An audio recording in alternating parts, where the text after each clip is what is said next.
Welcome to the Com Analytics channel. This is Boris Teisenhausen. Today is November 8th, and there's a lot of important news. In this episode, we're seeing another massive shelling of Ukraine. Meanwhile, Ukrainian drones are destroying factories and substations, and they've taken out a very important target in Crimea. Maduro, the Venezuelan dictator, is ready to flee and is asking for a deal with Trump. Russia has decided to further raise taxes and duties. The treasury is empty, my lord. India is scaling back its purchases of Russian oil, and the Kremlin failed to deceive the US with the sale of Lukoil. The Saudis decided to seize the moment and kick the Russians out of the oil market. And Orban managed to get a sanctions deferment from Trump, despite previously lying and getting caught. This and more. Today's episode will feature a lot of interesting things, including a very intriguing historical digression. If you're new to this channel, subscribe so you don't miss future episodes. Last night, there was another massive shelling of Ukraine. Again, they were targeting energy facilities. The wildlings used 450 attack drones, even a little more this time, and about 45 missiles, including an abnormal number of aeroballistic missiles. They launched a dagger, that is, 7 of them. A high-rise building in Dnipro was hit. Unfortunately, there are casualties. 2 people were killed and 14 were wounded. My sincere condolences to those who lost loved ones, and to those who were wounded, I wish a speedy recovery. And Ukraine. By the way, Donald Trump recently said that sometimes countries need to let off steam before signing a peace agreement. That's what they call letting off steam. Letting off steam means letting Putin kill some more Ukrainians. Why draw such analogies here with boxing matches, or hockey matches, where a boxing match is a fight by mutual consent? Ukraine has never wanted to fight anyone, but Ukraine proves that evil should not go unpunished. And it proves and shows that you can fight even against an enemy that is much larger than you. And now, attacks are being launched against Russians, including by long-range drones of the Main Intelligence Directorate of Ukraine. On Thursday, a strike was carried out in the high-tech park on a petrochemical plant in Sturlatamok. So, now the details have become known. The strike itself took place on Thursday. It was a follow-up attack. And when I studied a map of this plant, the Sturlatamok petrochemical plant, it's simply gigantic. You can walk for 3 kilometers just to get through the entire plant. And the strike hit a very important workshop. Workshop number 1. And it produces, among other things, additives for aviation fuel. By the way, the locals immediately started writing to the plant, asking if their relatives were okay, to which the plant's management responded that everything was fine, that only debris from a downed drone had landed in the workshop. Well, as you know, according to the Russian authorities, Ukrainian drones never hit their targets. Only their debris can hit their targets. Well, again, according to the Russian authorities. Sometimes, a drone fragment hitting its target can destroy half a factory or an entire workshop, as recently happened at another military plant. And it can easily destroy an airfield, as happened a couple of days ago, or warehouses containing martyrs, as happened at Donetsk airport. There, the Russians prepared the runway, hangars, everything as required, and it arrived, and everything just took off. I showed this in one of the previous episodes. In short, a Ukrainian drone fragment is a truly powerful artifact, and not every substation or military plant can withstand an encounter with such an artifact. Here's an example. That very night, they hit the Balashevskaya 500 kV substation. It's a major transit hub in the power grid that connects the Volga hydroelectric power station and Russia's central region. And another one, for the first time, hit the Belozerskaya substation. It's 750 kV. That's absolutely mind-blowing. Incidentally, its uninterrupted operation depends on it, and the operation of major Russian plants like Severstalmadies, Amofaz, Cherepavets Azot, and so on. In short, these are very serious targets. And Ukraine is proving that the Russians have been trying to black out us for 4 years now, and we've literally already started, and some Russian cities have suddenly realized that it's unpleasant when drones fly at your substations. Well, here's the icing on the cake. I'd say, I don't know, the watermelon in this case. A fat watermelon, so huge and round. The drones came and hit and burned the S-400 Triumph. So, it was just such a target. Well, wow. The S-400 Triumph launcher is near the village of Uyutnaya, that's near Junkoy in my native Crimea. The cost of one such S-400 Triumph launcher is between $60 and $100 million. So, the Russians can produce, well, only a few of them per year. Well, let's see how it happened. There it is, a beautiful drone flying. Watch this video.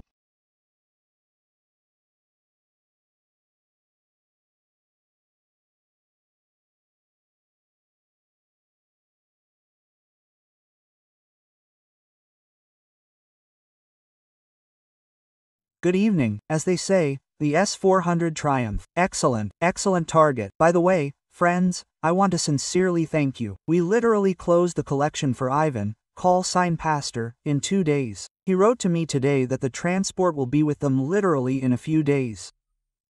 Words of gratitude.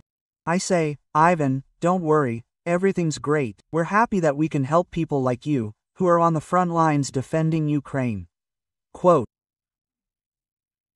And I'm always amazed, friends, at how awesome you are, how great you are, that we can do so many good deeds and contribute to Ukraine's victory.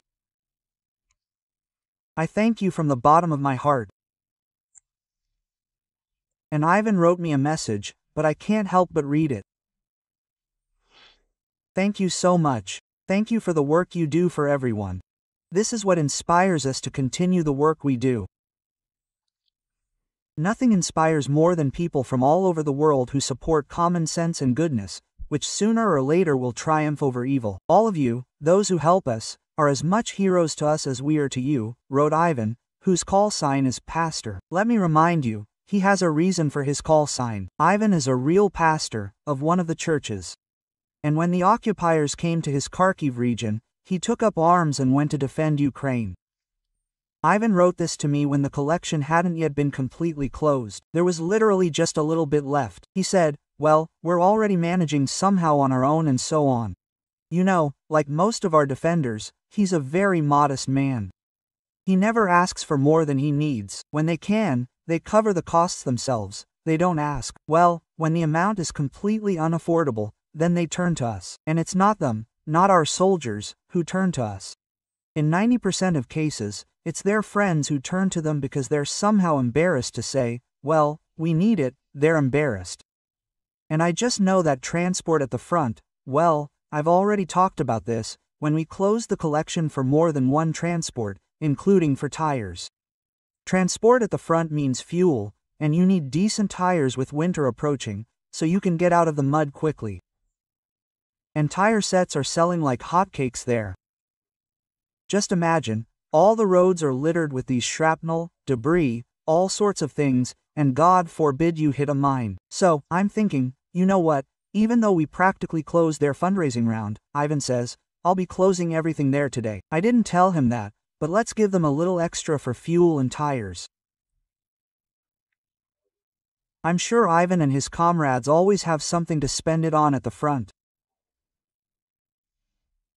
And it won't be any longer. They won't be closing anything themselves or asking for it. That's why the link to the previous fundraising round is in the description of this video. I'll leave it. Vanya doesn't know about this yet. It will be a surprise for them. That's how much we'll add, and that's how much we'll add. I think they'll find something for fuel and tires. Once again, a huge thank you to you, friends. From me personally and from our soldiers. You're amazing. The link to the fundraiser is in the description. It's all business as usual. Mono, Privet, and PayPal for those wanting to donate from abroad. Or here's a QR code, if that's more convenient.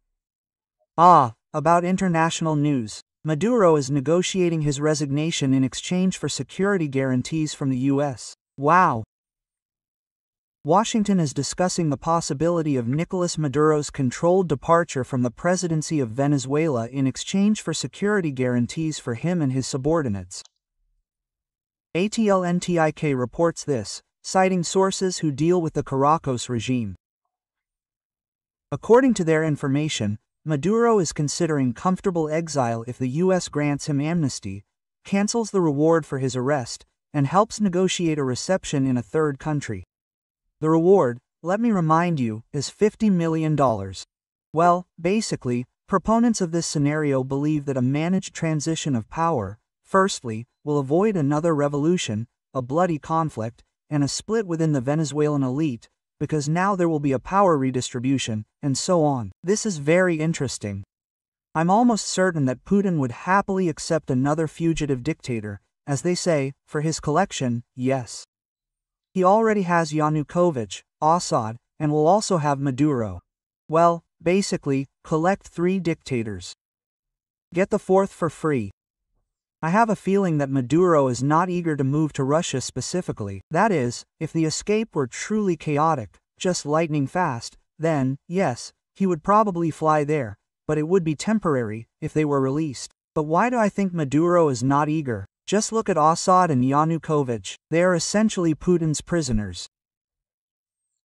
I'm sure that the wealth they took out, everything, as they say, acquired through the backbreaking labor of dictatorship, is, first of all, under their control, and they have controlled access to it. Let me remind you, Yanukovych smuggled gold and cash out of Ukraine by the truckload when he fled. Well, Assad smuggled it by plane, and Yanukovych, by the way, was reported to have been given very good fares when he arrived. So, the FSB is hungry too. Well, as they say, when you're on our territory, share your wealth. That's why I don't think Maduro is particularly eager to go there. He could easily buy it with the billions he's amassed from selling sanctioned oil, and with everything else, he could buy half of Cuba and easily drag his entire army and ministers there, creating his own little Cuba with Blackjack and Maduro. So, I think Russia won't be his final destination when he decides to flee. And, apparently, Trump is pressuring him very, very seriously. Trump has deployed the largest military force since 1962 off the coast of Venezuela, but he's maintaining dialogue with Maduro. In short, in this case, Trump is very cleverly using so-called gunboat diplomacy. There's even a term, gunboat diplomacy, which France, Germany, the US, and Great Britain have actively used. That's when ships from the sea are pointed at you with guns, or a blockade. That's gunboat diplomacy.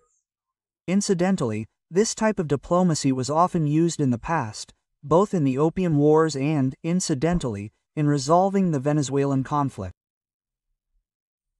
Not just that, but there was a time when the US even sided with Venezuela, while European ships were stationed offshore.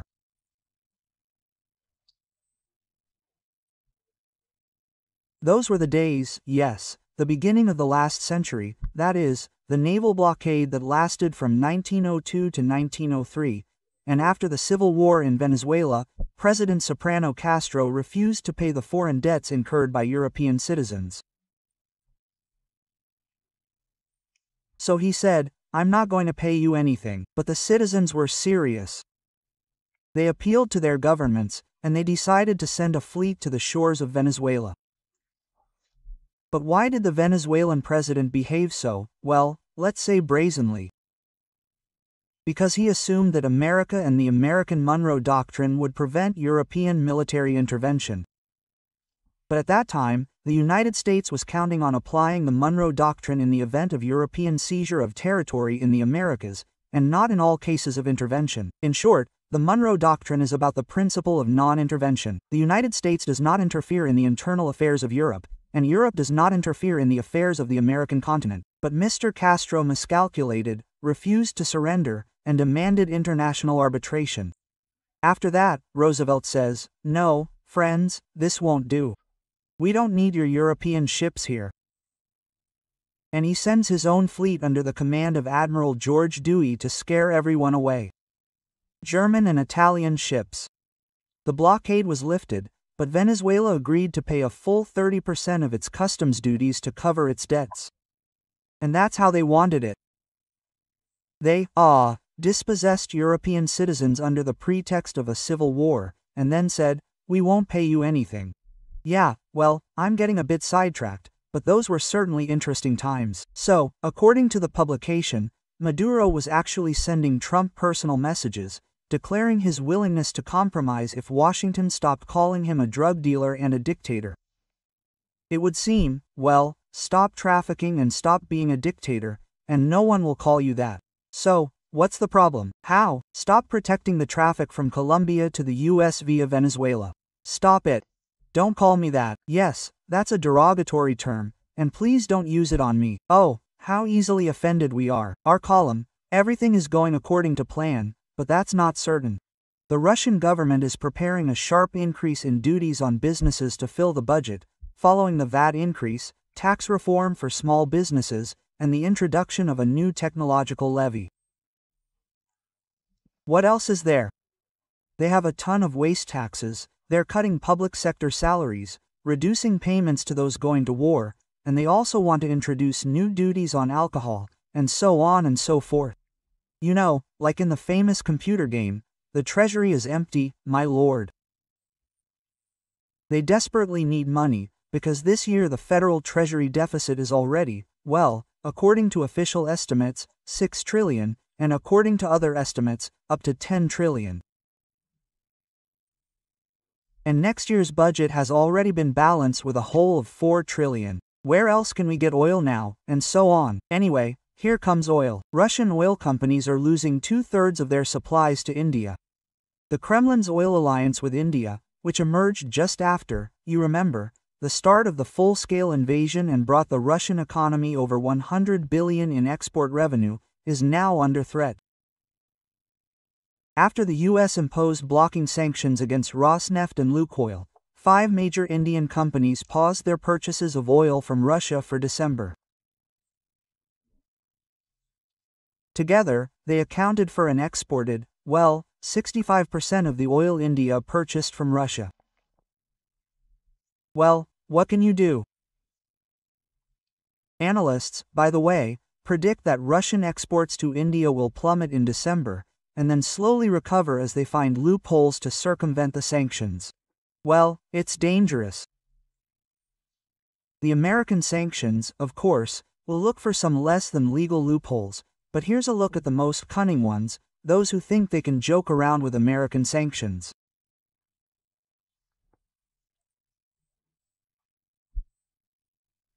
Founded by Timchenko, a billionaire close to Putin, Ganvar refused to buy Lukoil's foreign assets after the U.S. Treasury Department called it a Kremlin puppet and said it wouldn't grant the Swiss oil trader a license to operate and make a profit until Putin stopped fighting with Ukraine.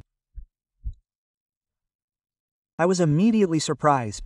How did it happen so quickly? A buyer for the Koilil assets was found literally within 24 hours. I think there's definitely something fishy going on there, and now they've started investigating, it turns out. So, it's the most cunning ones. And right now I'd slap Timchenko with an additional personal stake to keep him out of such games, although I think he's already got a few attached. And now there's news that will worsen Dmitry Medvedev's mood. Seriously. Russian refineries will be allowed to blend alcohol into gasoline. Russian authorities are preparing to allow the use of alcohol in gasoline production in order to increase supplies to the fuel market. Because the Russian market is facing a serious fuel shortage following the Ukrainian drone strikes. Somewhere in his dollhouse, Dmitry Medvedev is crying right now. Why waste the product like that? You know, for what purpose? Right now, the alcohol content in gasoline is no more than 1.5%. If gasoline is low, that means more alcohol needs to be added.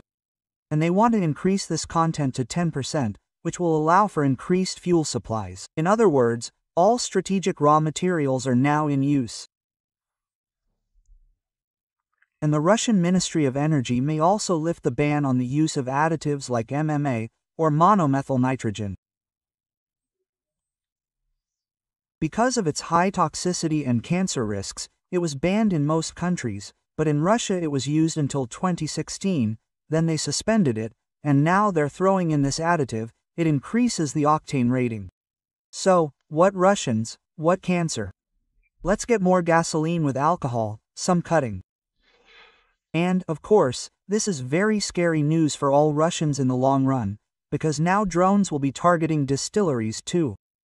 And as one wise man once said, to bring Russians out onto the streets, you need to target distilleries, not oil refineries. By the way, friends, don't forget to subscribe to this channel. We're not just fighting Russian propaganda here, we also periodically take a dig at Dmitry Medvedev, reminding him that, firstly, he's a semi-liquid Terminator, secondly, an ethyl berserker, and thirdly, he's just a dictator's test subject. So, subscribe, friends. And our column for those who haven't yet kicked, the fallen Putin. Saudi Arabia announced oil discounts for India and China to replace Russian barrels. Oh, how ugly. It's right in the back, or maybe not even in the back, maybe somewhere else. Saudi Arabia proposed this after the United States imposed sanctions on Russian oil giants Lukoil and Rosneft, deciding, why not take advantage of the situation and push the Russians out of this market? Let's offer China and India even bigger discounts. In fact, an Indian company, by the way, one of Reliance Industries, increased its purchases by 87% in October. And the one that used to buy Russian oil is now buying almost twice as much oil from the Saudis. Basically, now Russia will have to either offer even bigger discounts or soon they'll be paying at cost. Well, for those Russians who are worried that the dastardly West will attack them and take their resources, don't worry, Russians. Putin will give up your resources himself. He'll even beg on his knees to buy them cheaper. A little about Russian import substitution. I came across some very interesting news. A game about the so-called SVO, the war in Ukraine. The Russian patriotic game is called Squad 22 ZOV. In May 2025, the developers called it the answer to Counter-Strike. In short, this game failed on the global market. About 5 people play it every day. So, every time I ask Putin fans, if Putin has raised Russia from its knees over the past 25 years, what has Russia started producing? What are you proud of? What have you become famous for all over the world? Maybe some good cars, well, smartphones, maybe, well, something. Silence. Some people come and write, weapons. What weapons? No one ever shows you testing your weapons. And then, as a rule, only afterward, according to Western intelligence, out of 13 tests, 13 were unsuccessful.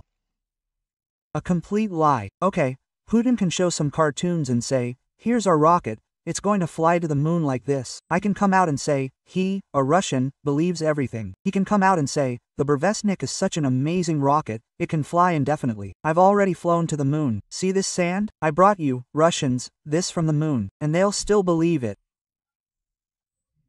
And the new Russian weapon is perfectly personified by a tank, the Russian Armata tank. There are only a few examples in existence, used for parades, and even during one of the parades, it stalled, and then this box of tanks rolled along. Without this tank, there is no longer any, so, it turns out, there is nothing to replace it with. When Putin launched a full-scale invasion, no one saw a single Armata tank at the front. And the Russians themselves admitted that they were so expensive and so cool that we wouldn't send them to the front. So why then parade them around in front of Putin and tell him about it? Basically, this Armata tank is the epitome of Russian weaponry. All they have is a repurposed, re-riveted Soviet weapon. Incidentally, Orban did get a sanctions waiver from Donald Trump. Trump also exempted Hungary from sanctions on Russian oil and gas supplies for a year. The most interesting thing is that the day before, the main buyer of Russian oil in the EU announced its readiness to abandon it almost entirely. This Hungarian company, MOL, which is the only oil refiner in Hungary and Slovakia, is ready to replace 4 of Russia's oil imports. So, the day before, the company announced that yes, we're ready, and they're ready to replace it. They found a place where they can replace 80% of Russian oil. Bloomberg cites their quarterly report, in which they mentioned this on Friday. They literally wrote about this yesterday. So, Orban, that means it's still possible to replace Russian oil. And Orban said, it's not possible. So, what does this mean? Orban lied to Trump. And, how ugly. Well, here's another piece of news I couldn't ignore. Alternative for Germany, AfD, members went to Russia for a conference to discuss how to lift sanctions on Russia after the war. Or rather, not after the war, but after their Alternative for Germany, AfD, theoretically comes to power in Germany. I understand that Schroeder's laurels are giving no one any peace, apparently. They also probably want to get some cushy job in Russian oil and gas companies after their political term ends. Well, I quote, sanctions against Russia are causing serious damage to our state. Quote, when the Alternative for Germany, AfD, holds the government accountable, we will abolish them, declared the head of the Saxon branch of the Alternative for Germany, AfD. Before visiting Russia, it's recommended to visit the frontline cities of Ukraine and see who they're planning to lift sanctions against. Just live somewhere where there's a lot of noise, where it's constantly flying. Just live, look into the eyes of the children. Look into the eyes of the elderly. Look into those eyes and go, lift the sanctions. No, they won't. What am I even talking about? When did politics and justice ever go hand in hand, right? But, friends, as my American partners have said and continue to say, they are also very persistent. I suspect that this friend of mine I talk to is also slightly schizoid, like me, and he can get on anyone's nerves, just like me. That's why he always says, constantly says, listen, Paris, you have a lot more friends than you think. Listen, and so on and so forth. He keeps saying that. Anyway, friends, there are more and more of us here. Take care of yourselves, take care of your loved ones, subscribe to this channel, and let's give Ivan, #Passport, and his comrades who are currently at the front a little something. As a reminder, the link is in the description of this video. Have a peaceful day, and glory to Ukraine. Yeah.